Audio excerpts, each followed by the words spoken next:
더운 거 광고 안 해도 안 하네. 이런 애들이 좀 문제야. 왜냐면 여기 산소가 포함이 안 돼 있거든. 근데 얘 변화를 보면은 우리가 아까 봤던 그 검은색의 산화 구리에서 붉은색의 구리로 바뀌는 걸 우리가 실제로 관찰할 수가 있거든. 산소가 들어가 있지 않아도 산소가 들어가 있는 것 같은 변화가 일어나고 있기 때문에 이제 우리는 이제 산화의 뜻을 좀 더 확장을 해줘야 된다. 또 우리가 어디에 집중을 했다? 이 산소의 성질에 집중을 했다. 산소의 어떤 성질? 얘는 다른 물질과 반응성이 매우 높다.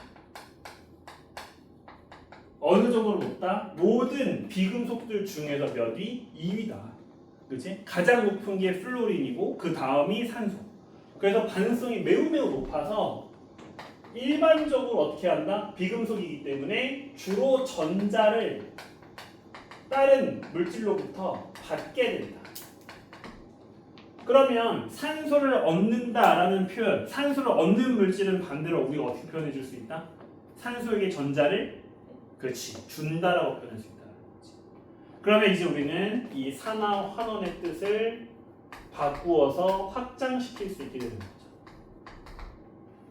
그래서 산화의 뜻이 산소를 얻는다에서 뭐로? 전자를 잃는다. 환화의 뜻이 전자를 얻는다라는 뜻으로 바뀝니다. 앞에서 우리가 배운 산화 환원을 이걸로 설명할 수 있을까? 전자로 설명할 수 있을까? 요거를 설명할 수 있지. 즉 우리가 앞에서 배웠었던 산소를 포함한 산소를 이용한 산화 환원은 우리가 지금 배우는 전자를 이용한 산화 환원에 어떻게 되는 건지 포함되는 거다. 그래서 산소를 이용한 산화 환원을 뭘로도 설명할 수 있다? 전자를 이용해서 설명할 수 있다. 하지만 뭐가 존재해? 전자로는 설명할 수 있는데 산소로는 설명할 수 없는 애들이 존재하지. 바로 여기가 우리의 핵심 포인트가 됩니다. 전자로밖에 설명할 수 없는 산화 환원을 배우는 게 이 다음 내용의 핵심이다. 자, 그래서 밑에 그와 관련된 내용들이 쭉 나와 있고요. 아까 우리 앞에서 봤었던 산소와의 반응을 이번에는 전자로 설명하는 내용이 나옵니다. 역시 동식성이 똑같이 성립을 하고요. 자, 그럼 이제 이번 단어의 핵심이 뭐냐? 바로 우리는 어디에 집중을 할 거냐면 금속에 조금 더 집중을 할 거다. 화원을 배웠으니까 화원에서는 뭘 배우냐면 비금속의 반응을 배우지. 비금속의 반응에서 이 금속의 반응과 가장 큰 차이점이 뭘까? 사실 우리가 앞에 있는 통합과 원에서도 배웠지만 비금속과 금속의 가장 큰 차이점이 뭘까? 우리 비금속들끼리의 결합을 뭐라 불렀지? 그렇지. 공유결합과 이제 금속이 포함되어 있는 이온 결합과의 가장 큰 차이점이 뭐였지? 이온 결합과 공유의 가장 큰 차이점? 전자가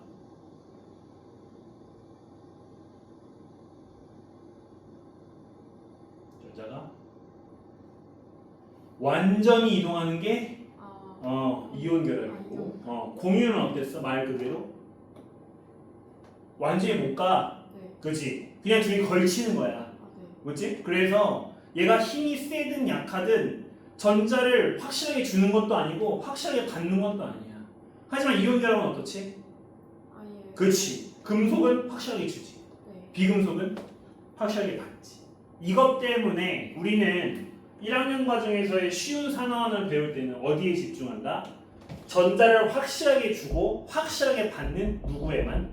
금속에만 집중하는 거야. 왜냐하면 비금속은 확실하게 받기도 하지만 어떤 경우도 있기 때문에 애매하게 걸치는 경우도 있기 때문에 이런 경우는 이거 산화환원으로 봐야 되나? 라고 애매하게 보일 수 있기 때문에 그건 이제 우리가 고등학교 2학년 내용으로 넘기는 거지. 이 산화환원이 고등학교 2학년 화학 1의 4단원에 나왔었지. 그래서 2학년 화학을 배우면 좀 더 어려운 경우에 산화환원을 배우게 되는 것이고. 자, 이제 우리는 금속. 그러면 이제 금속은 주로 어떤 성질을 갖고 있어? 전자에 대해서. 전자를. 이동. 그렇지. 어떻게 이동시켜? 얘는 전자를 받는 애니? 금속이요? 네. 아니지. 얘는 금속을 주는 애지. 금속은 무슨 이온이 돼? 이온들 중에서 까먹었구만. 양이온이 되잖아. 양이온이란 말 자체가 뭐야? 전자를 딴 애한테 주는 거야. 그지? 얘는 전자를 받는 성질보다는 어떤 성질이 강해? 전자를 주는 성질. 그래서 금속이 음이온이 되는 경우는 우리가 적어도 통합과학에서는 안 배워. 그치? 우리는 금속이 양이온이 되는 경우만 배워. 그러면 얘는 금속이 양이온으로 변한다는 얘기는 전자를 준다는 뜻이니까 뭐 한다는 얘기야. 산화환원 중에서. 전자를 준다고 했기 때문에 잃는다지, 그치? 네. 뭐가 되는 거야? 3. 그렇지. 얘는 주로 산화하는 성질을 갖고 있는 거지.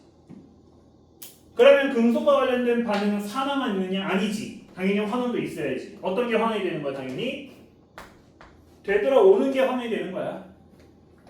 양이온이 금속이 되는 걸 우리가 뭐라고 부르는 거야? 얘를 환원이라고. 당연히 금속은 산화와 환원 중에서 뭐가 조금 더 반응과 관련이 있는 거니? 금속의 반응 하면은 산화 쪽일까 환원 쪽일까? 3. 그렇지. 얘는 산화 쪽이 좀 더 좋아. 좀 더 좋아해. 즉, 내가 이제 종종 이런 표현을 쓸 거야. 금속의 반응성. 그렇지? 통합과학에서는 잘 안 쓰는 말이긴 한데 금속의 반응성이라는 표현을 쓸 거야. 얘가 화학 반응을 얼마나 잘 하느냐의 비교지. 그러면 우리는 이 말은 뭐라고 해석해야 되는 거야? 이 말은 전자를 얼마나 잘 그렇지. 아니 그냥 주고받는 게 아니라 어느 게 반응성이 큰 거야? 많이 전자를 잘 주는 쪽이 쓸 거야. 알겠지? 꽤 중요한 내용이야. 반응성이 크다라는 표현은 이제부터 어떤 표현이 되는 거야? 전자를 주려고 한다. 이해되는 거야. 이거 이해되지? 즉 금속의 반응성이 크다는 말은 전자를 잘 준다는 뜻이고 전자를 잘 준다는 말은 얘가 무슨 상태로 있으려고 한다? 산화되어서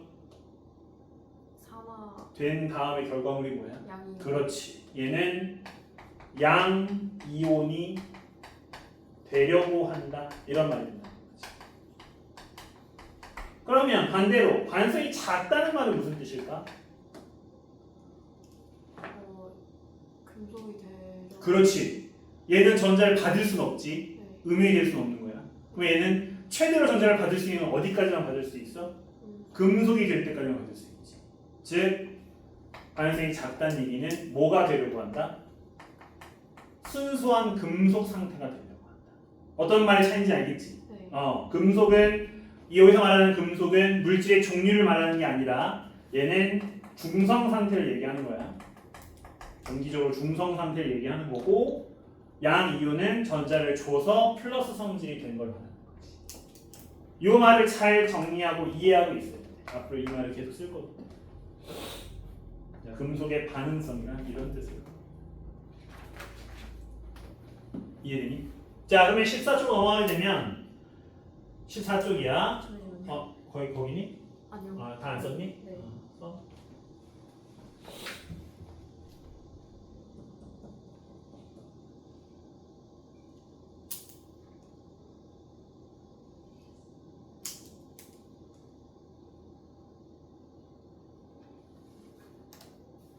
자, 14쪽으로 넘어가게 되면 역시 화학 1에 나오는 얘기가 나와 있어.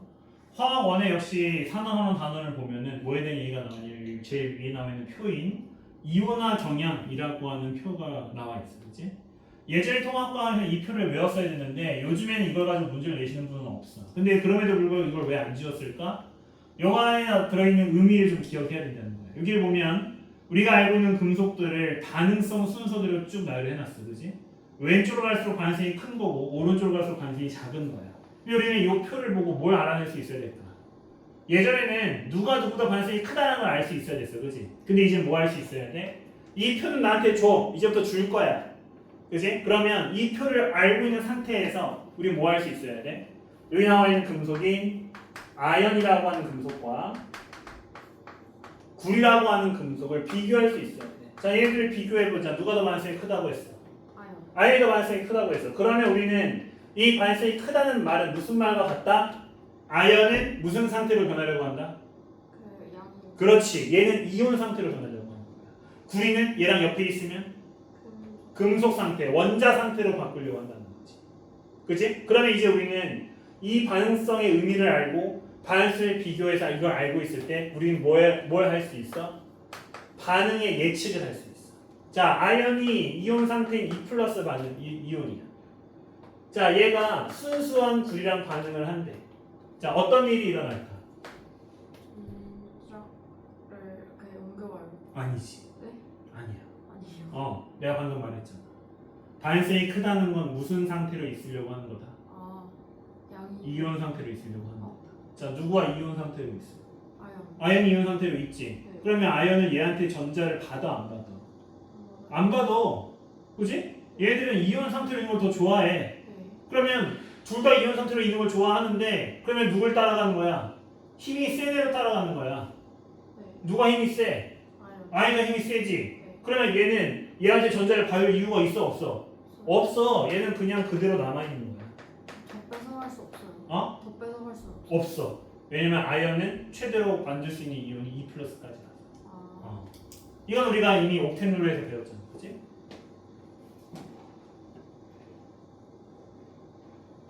정리되니? 네. 자, 반대로 아연과 구리 이온을 넣어놨어. 어떤 일이 일어나지? 옮겨와요. 그렇지. 이렇게 되지. 네. 그러면 위에서는 우리가 뭐라고 얘기할 수 있어? 처음과 나중이 같잖아. 변화가 있다 없다? 없지. 얘는 변화가 없어. 밑에는 어떻게 되겠어? 뭔가 아, 일어나겠지, 그지? 요 변화를 이제 파악을 하는. 그러면 당연히 여기서 일어나는 실험적인 내용도 되게 중요하겠지만 일단은 머릿속에 금속의 반응성이란 어떤 의미를 갖고 있고 이게 문제에서 어떻게 활용이 될 수 있는가에 대한 생각을 할 수 있어야 돼. 예전에는 이걸 외웠어야 됐어, 옛날에는. 근데 이제는 통합과에서 이걸 외우라는 말 안 줘.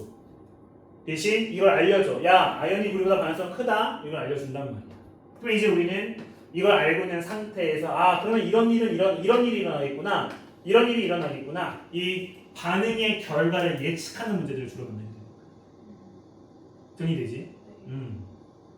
자, 그래서 이게 첫 번째 반응성이라고 하는 말이 어떤 의미를 갖고 있고 이게 금속의 산화 환원에는 어떤 영향을 주게 됩니다. 이걸 기억하고 있어요.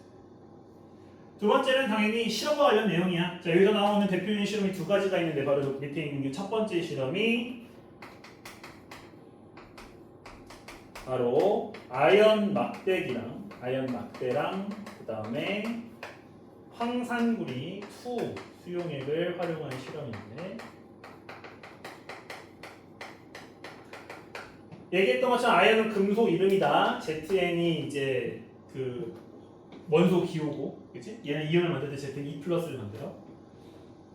황산구리는 CuSO4로 쓸 수 있지.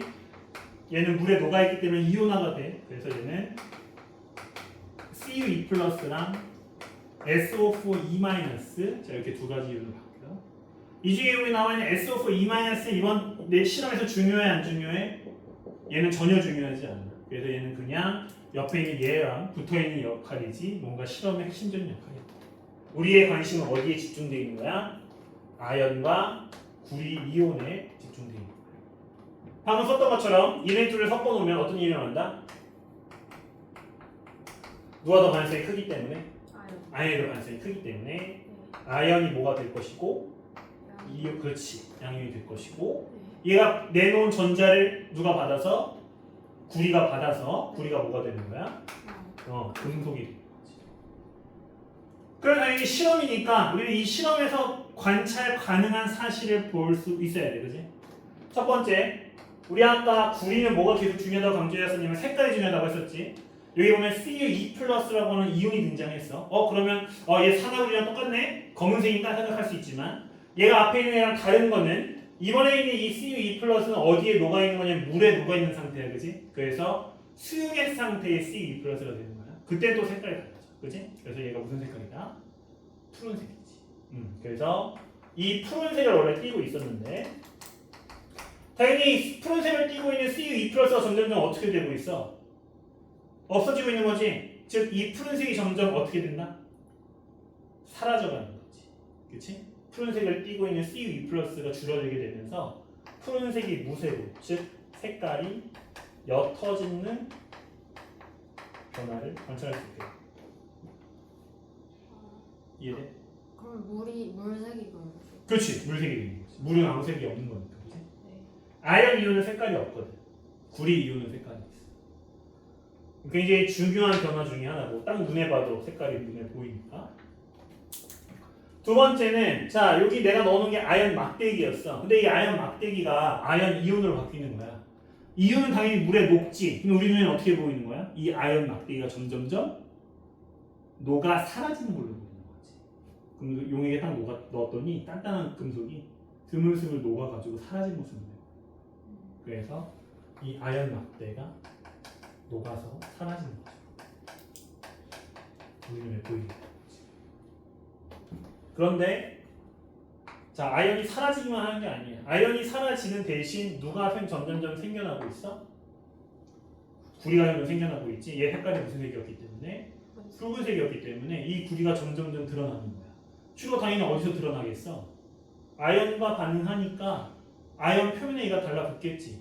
그래서 아연 막대가 조금씩 녹아가는 과정 중에 이 막대기 표면에 무슨 색깔이? 그렇지. 붉은색이어야 되는, 그지? 붉은색의 구리가 점점 나타나는 거야. 예전에 우리 중학교 때 소금물을 왕창 만든 다음에 물을 증발시키는 실험을 해. 그러면 이 안에 있는 소금이 어떻게 돼? 점점점 드러나지? 네. 그치? 우리가 이렇게 녹아있는 물질이 점점 고체로 변하는 현상을 뭐라 부른다? 석출이라고 불러요. 화학적으로. 그래서 구리가 뭐 된다? 석출된다라는 표현을 쓸 수 있게.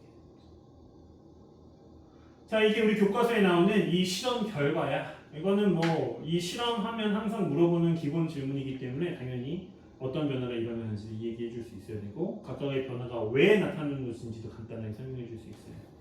첫 번째 푸른색이 없어지는 이유는 구리 이온이 사라지기 때문이고 아연 막대가 녹는 이유는 여기는 아연 금속이 사라지기 때문이지. 대신 점점점 뭐가 늘어나고 있기 때문에 구리 금속이 늘어나고 있기 때문에 우리 눈에는 붉은색의 금속이 석출되는 걸로 눈에 보이게 되는 거지.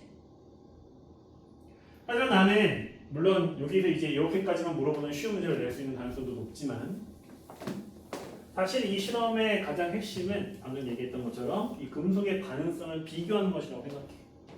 나는 이미 수인한테 여기 나와 있는 이 금속의 반응성을 너에게 알려주고 이 결과가 왜 나온지 설명했지만 사실 이 실험의 목적은 원래 뭐였던 거야? 이 실험의 목적이 아연과 구리의 반응성을 우리가 몰라. 그런데 아연과 구리 이온을 반응시켰더니 아연이 이온이 되고 구리가 금속이 된대. 우린 이걸 보고 뭐 할 수 있다는 거지? 이걸 보고 아연이 구리보다 어떻다? 반응성이 크다라는 걸 알 수 있다는 거야. 난 지금 수인한테 반대로 알려준 거지? 네. 그렇지? 왜냐면 고등학교 2학년 화학은 얘를 먼저 알려주고 반응을 알려주거든. 근데 통합과학은 이걸 알려줄 수 없으니까 실험으로 반응성을 비교하는 결과를 알려주는 거야. 순서가 반대로 하는 거지. 이제 우리는 뭐 할 수 있어? 이제 우리는 꼭 아연과 구리가 아니더라도 이온과 금속의 반응을 보고 뭐 할 수 있다? 두 금속의 반응성을 비교할 수 있게 됩니다. 그래서 요즘 주로 어떻게 문제가 나온다? 실제 금속이 아니라 그냥 이런 식으로 나온다.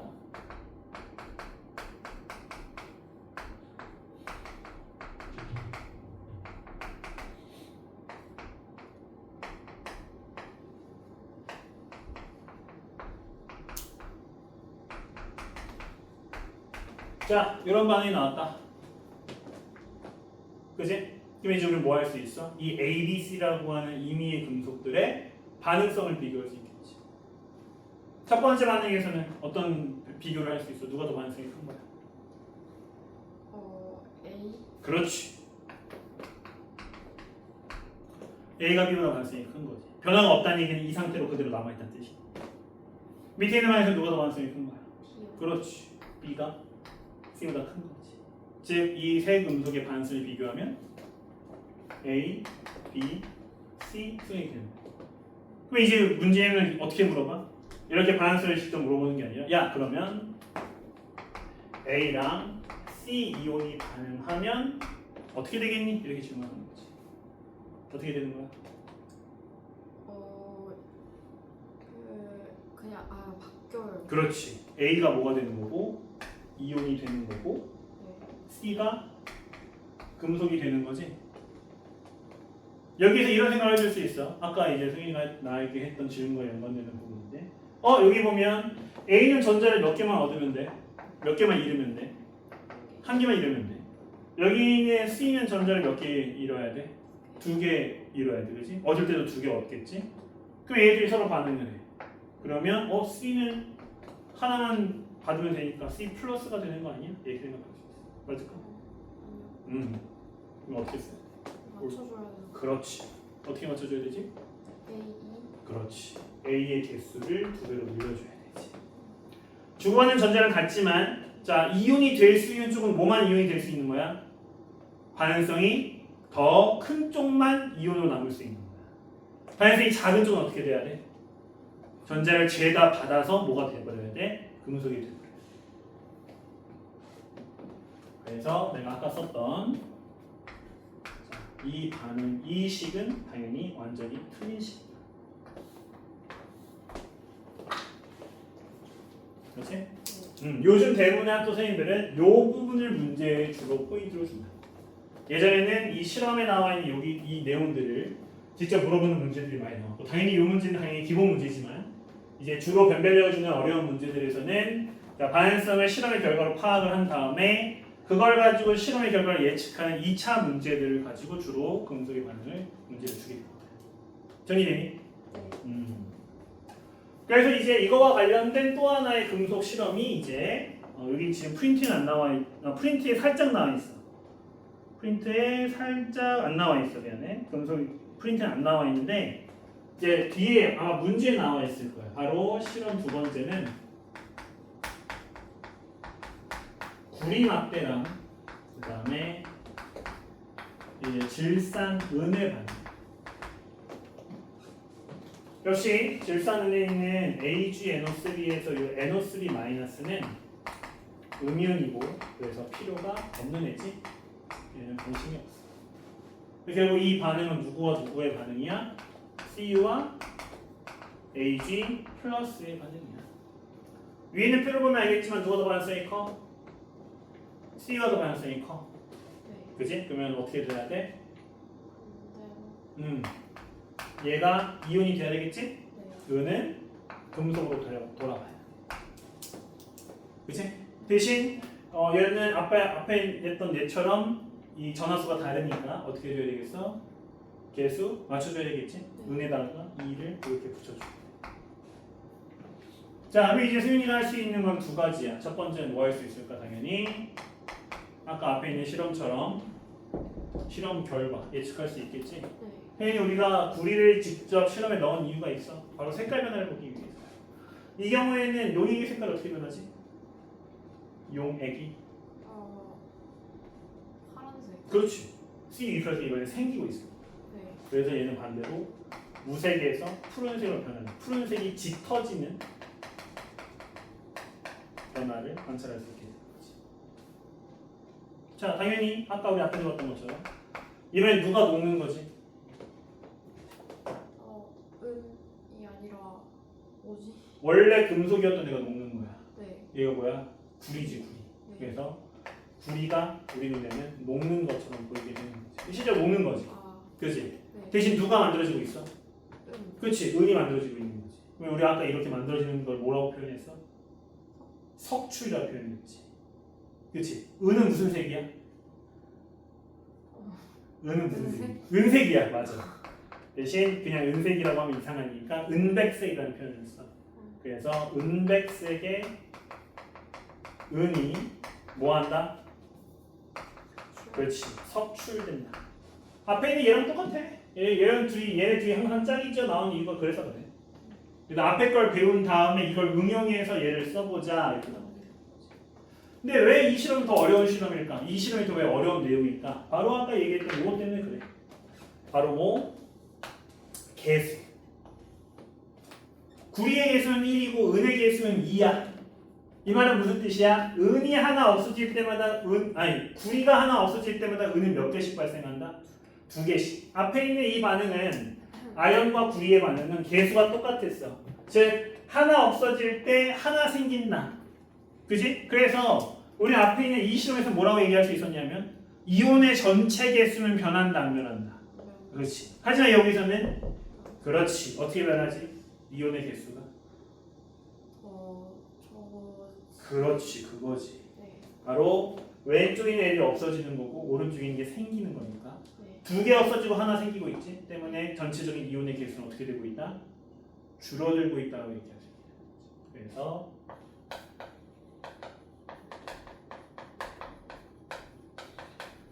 라고 얘기해 줄 수 있는 게 이 실험의 어려운 포인트였어. 앞에 있는 실험 첫 번째보다는 얘가 조금 더 어렵게 설명되는 이유가 얘 때문이야.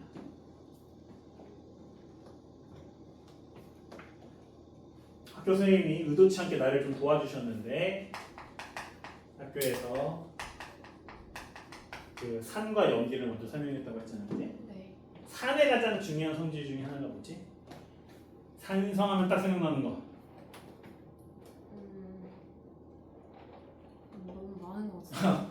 그 중에서 제일 중요한 거라고 생각되는 게 뭐야? 솔직히 맛 같은 건 별로 중요하지 않아. 그지? 우리가 맛볼 수 없는 염산이나 황산 같은 게 있잖아. 네. 그지? 맛은 그렇게 중요한 성질이 아니야. 산, 성 했을 때 가장 중요한 성질이라고 한다면 역시 금속과의 반응이지. 그치? 우리 통합과 원에서도 나왔어. 알칼리 금속. 그치? 알칼리 금속이 산과 만나면 어떤 일이 일어났어? 수소가. 그렇지. 수소기체가 발생하지? 네. 그래서 이 산과 금속의 반응이 굉장히 중요한 성질이었단 말이야. 그래서 방금 얘기했던 것처럼 금속이 반응을 하면 자 이렇게 수소기체가 만들어지는 성질을 갖게 돼. 그런데 이거 우리 통합과학에서 배울 때, 이 알칼리 금속 배울 때 뭘 강조했었어? 물론 승희가 나한테 배운 건 아니지만 뭐가 굉장히 강조되지? 이 성질을 배울 때? 뭐예요? 바로 모든 금속이 수소와 산과 반응한다. 이 문장 마저 틀려? 아니. 틀려. 뭐 때문에 틀려? 모든이란 말 때문에 틀려. 네. 그치? 실제로 금속, 반응하지 않는 금속들이 꽤 있어. 대표적인 게 바로 우리가 흔히 말하는 귀금속이라고 부르는 금속들이야. 그래서 구리, 은, 금, 그지? 우리가 흔히 말하는 귀한 금속들은 대부분 산과 반응을 안 해. 이 반응을 안 한단 말이야. 왜 그래? 왜 반응을 안 하는 거야? 성이 없어서. 그렇지. 바로 위에 나와 있는 표에서 나와 있지. 위에 있는 표의 반응성을 비교해 중간에 보면 뭐가 눈에 보여? 가로치고 수소가 눈에 보인단 말이야. 네. 수소는 비금속이야. 금속이 아니란 말이야. 네. 근데 이 금속의 반응성이 써놨어. 왜 써놓은 거야? 얘 때문에 써놓은 거야. 그지? 여기에서 왜 수소랑 반응하지 않는 거야? 왜 산과 반응하지 않는 거야? 수소보다 반응성이 어떻습니까? 작으니까. 그지? 결국 위에 있는 산과 금속의 반응은 결국 무슨 반응인 거야? 이 반응은 금속의 반응성으로 설명하고 있잖아. 그지? 네. 이게 무슨 반응인 거예요? 전자를 주고받는 반응이니까. 그거야. 산화환원 반응인 거예요. 그래서 우리가 통합과 원에서는 단순히 야 모든 금속이 반응하는 건 아니다 라고만 끝냈는데 그러면 왜 그렇느냐 라는 설명에서 왜 그렇기 때문이다. 이 금속들은 수소보다 반응성이 작기 때문이라고 설명할 수 있기 때문이지. 그래서 꽤 중요한 실험입니다. 하지만 통합과학이 점점 쉬워지고 있기 때문에 이런 약간 부가적인 문제들, 부가적인 내용들은 나라 가능성이 점점 줄어들고 있고 우리 교과서에 핵심으로 나오는 아연과 구리 반응에 집중하면서 이 반응을 왜 배우는 것인가에 대한 이유를 좀 잘 정리해주면 좋을 것 같아요. 이해되십니까? 네. 금속의 반응성 좀 잘 정리가 됩니까? 네. 그래서 우리가 앞으로 풀 어려운 문제들은 대부분 이런 형태를 갖고 있거든요. 이 반응성을 외울 수는 없으니까, 그치? 이 반응성을 외울 수는 없어서 임의의 금속, 실제로 존재하진 않고 학교 선생님이 그냥 마음대로 정하는 이런 금속들을 가지고 반응성을 비교하고 그렇게 해서 새로운 반응의 결과를 예측하는 문제들이 일반적으로 제일 많이 나오는 문제들이에요. 다른 학교들 포함해가지고. 물론 뭐 병정군 좀 약간 양상이 달라서 교과서 내용이 집중하는 경향성이 있지만. 자, 이렇게 해서 전자를 이용한 산화환의 설명을 마무리를 했습니다. 뒤에 얘만 빠르게 보면 되고요. 자, 이 전자를 가지고 설명하는 대표적인 반응이 16쪽에 나와 있는 철의 부식이죠. 자, 철의 부식이 뭐죠? 말 그대로 그렇죠. 녹쓰는 거예요. 그렇죠. 앞에 있는 뭐랑 반대죠? 철의 재련과 반대예요. 그러면 아까 앞에 있는 철의 재련은 뭘로 설명했어요? 산소로 설명했잖아요. 그렇지? 근데 왜 여기는 갑자기 전자로 설명하고 있을까? 바로 철이 잘 녹쓰는 조건 때문에 그래요. 자, 당연히 철이 잘 녹쓰려면 누구랑 결합을 해야 되는 겁니까? 산소랑 잘 반응해야 되는 거니까 뭐가 풍부해야 되겠어? 당연히 산소가 풍부해야 되겠지? 그런데 산소 말고 다른 게 풍부하면 더 잘 녹쓴단 말이야. 뭐가 있을 때? 또 이 물에 여러 가지 이온들이 녹아 있을 때. 그래서 강물에 떠 있는 배랑 바닷물에 떠 있는 배 중에서 누가 더 훨씬 빨리 녹슬어? 바닷물이 훨씬 잘 녹슬어. 왜냐면 바닷물에는 소금기가 있거든. 그게 전부 다 이온이거든. 그러면 왜 그래? 아니 똑같이 산소가 풍부한데 왜 이런 애들이 많을수록 잘 녹슬어? 바로 이 녹쓰는 것, 즉 산화환원은 결국 뭐가 이동하는 현상이고 전자가 이동하는 현상이고 얘들이 무슨 역할을 해주고 있기 때문에 이 전자가 이동하는 걸 도와주는 역할을 하고 있다. 이해되십니까?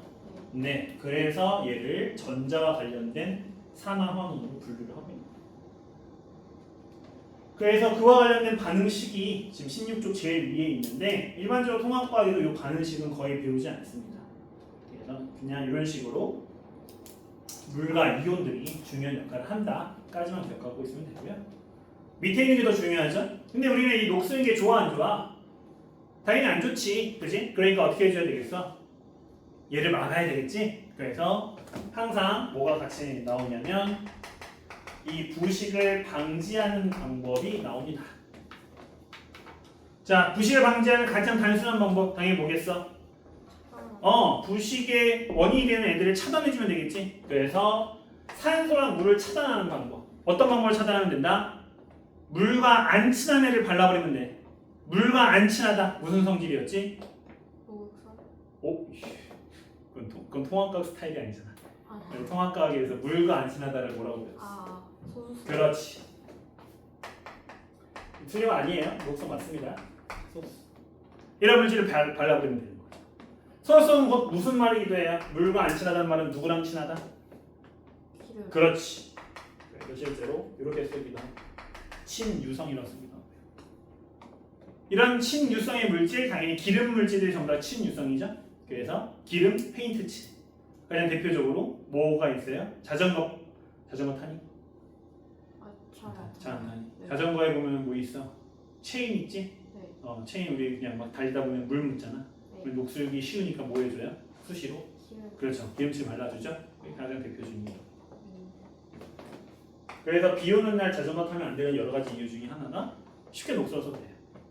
두 번째, 바로 이 산소랑 물을 차단하는 거 말고 다른 방법을 쓰는 거야. 왜? 얘가 전자를 잘 왔다 갔다 하는 거니까 얘를 잘 못하게 만들면 되잖아, 그렇지? 그래서 아예 철의 성질을 변화시키는 방법이 있어요. 어떻게? 다른 금속과 섞어서. 자, 이렇게 금속과 성을 우리가 뭐라고 그럽니까? 합금이라고 그러죠. 사실 문양 섞는다고 다 되는 건 아니고 굉장히 고도의 기술이 필요하긴 한데 우리가 어차피 그걸 자세히 배우지 않으니까. 자, 이렇게 금속을 다른 금속을 섞으면 완전히 새로운 성질을 갖게 되면서 잘 녹슬지 않는 금속으로 바뀔 수 있다. 세 번째는 바로 아까 우리 얘기했었던 반응성을 이용하는 거예요. 위에 있는 표, 아까 앞에 있었던 표를 보면은 철보다 반응성이 큰 애들이 꽤 많아. 그럼 뭐 해주면 되는 거야? 철 대신 다른 금속이 반응할 수 있도록 해주면 되는 거야.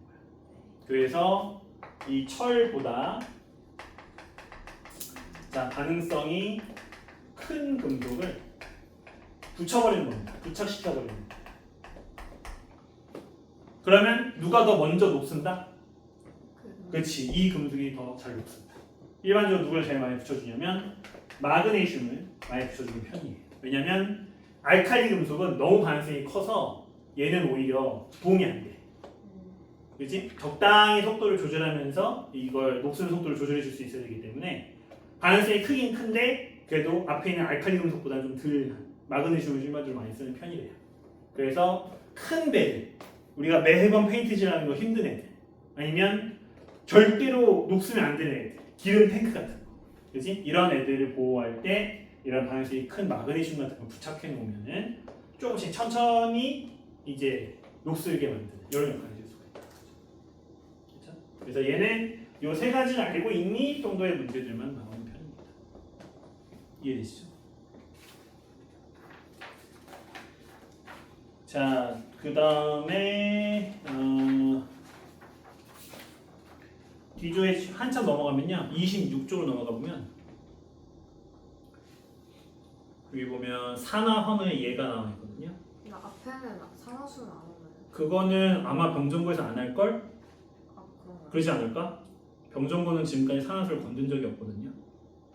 음. 그래서 일단은 빼놓고 하는 거고요. 네. 오늘 주는 숙제에도 산화수 문제는 없어서 아, 내가 너가 네. 그냥 선행을 안 했다고 생각을 계속 하고 있어가지고 네. 물화생지를 했을 줄은 몰랐어. 그럴 줄 알았으면 어려운 문제를 준비할 거야. 그지? 산화수 문제도 풀 수 있었을 텐데. 그치? 그건 아니에요. 그건 아니야. 산화수 너무 어려웠어요. 예전에 배우는. 어려워요. 네. 특히 비금속의 산화수는 네. 금속이랑 좀 많이 달라서 힘들죠. 네. 그래서 이제 필요한 학교들에서만 하고 있거든. 근데 병정고는 한 번도 한 적 없어. 내가 적어도 병정고 맡았을 때는 네. 선생님들이 산화수 문제를 낸 적이 없어서 음. 그때는 설명까지는 했었는데 필요 없으니까 애들이 잘 안 듣더라고. 그래서 아예 이번에는 설명 안 하는데 혹시라도 학교에서 관련된 내용을 간단하게라도 알려주시거나 하면 나한테 알려주면 네. 그때 제가 다시 보충 설명을 할게요. 네. 그래서 요거는 빼도 됩니다. 제가 준 숙제에도 빠질 거니까 안 풀어도 되고요. 26쪽에 나와 있는 요 여러 가지 산화 환원만 한번 정리를 좀 해줘야 돼요. 요거는 우리 교과서에 나오는 기본 내용입니다. 근데 교과서에 나오는 것보다 종류가 훨씬 많습니다. 훨씬 많고 특히 우리 일상생활에 관련된 내용들이 있죠.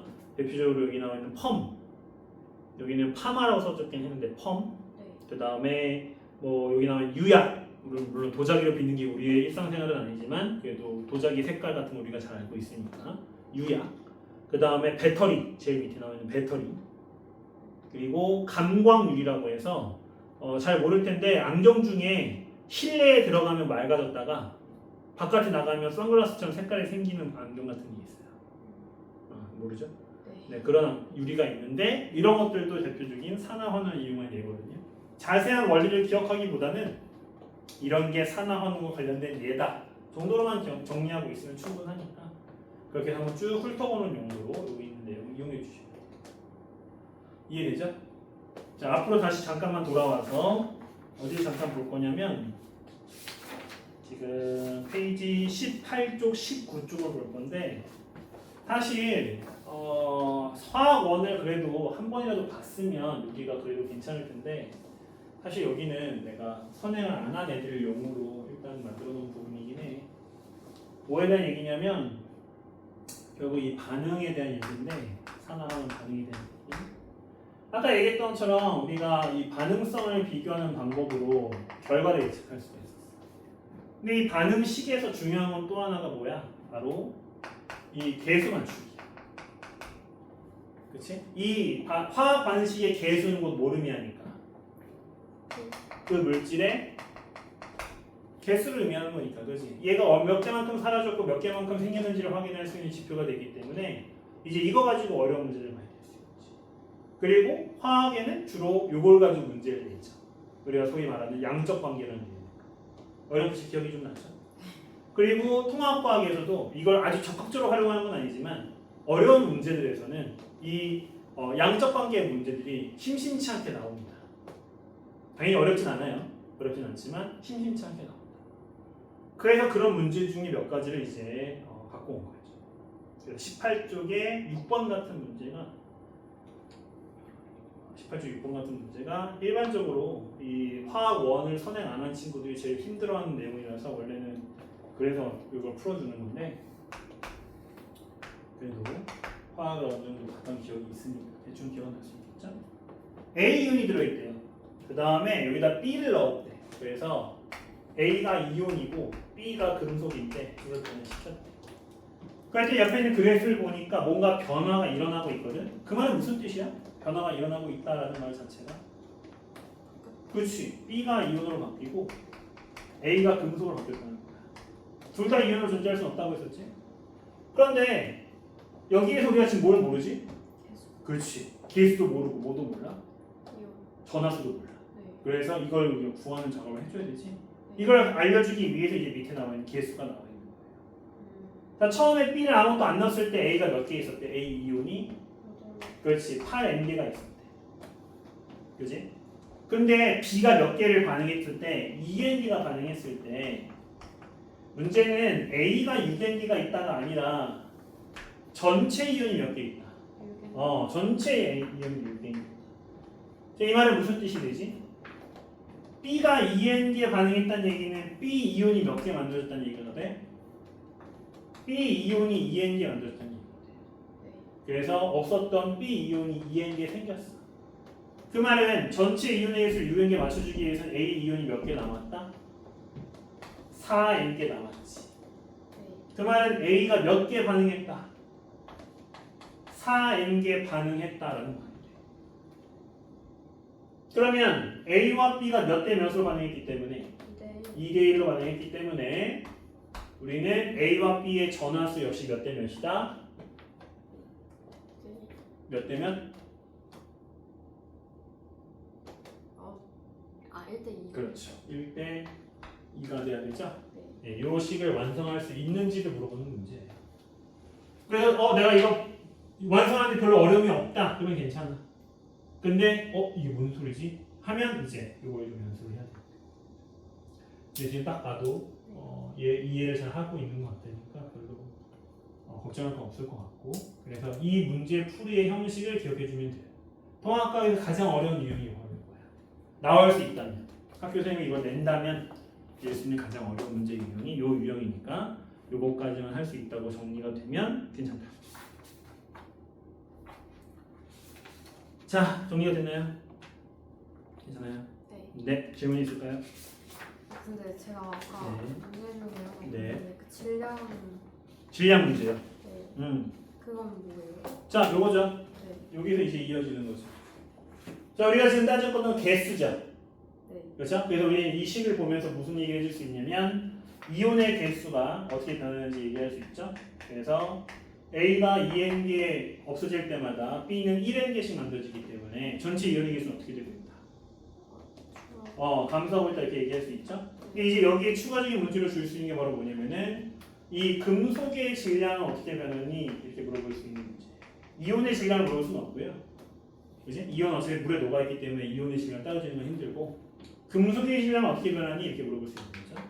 다만 이 금속의 질량을 따질 때는 뭘 꼭 알아야 된다. 바로 각각의 금속 한 개의 질량을 알아야 돼요.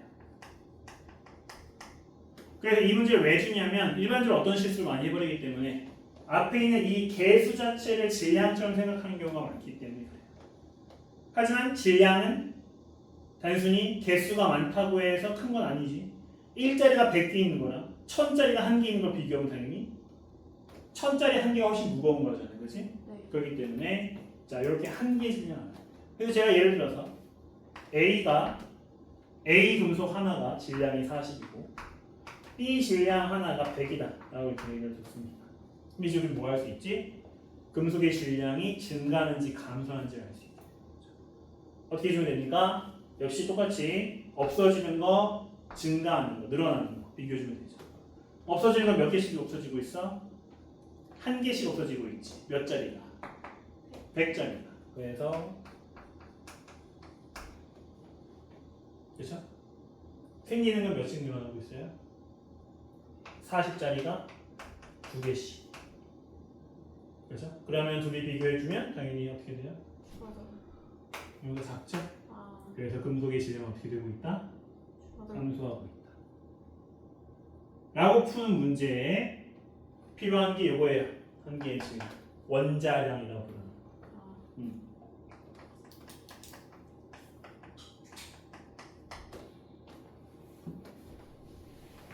그래서 아까 우리 풀었던 아까 얘기했었던 그 아연과 구리 그다음에 구리와 은의 반응에서도 똑같은 문제를 줄 수 있겠죠. 왜냐면 얘들은 원자량이 알려져 있으니까. 구리의 경우는 64거든요. 은의 경우는 108이에요. 네.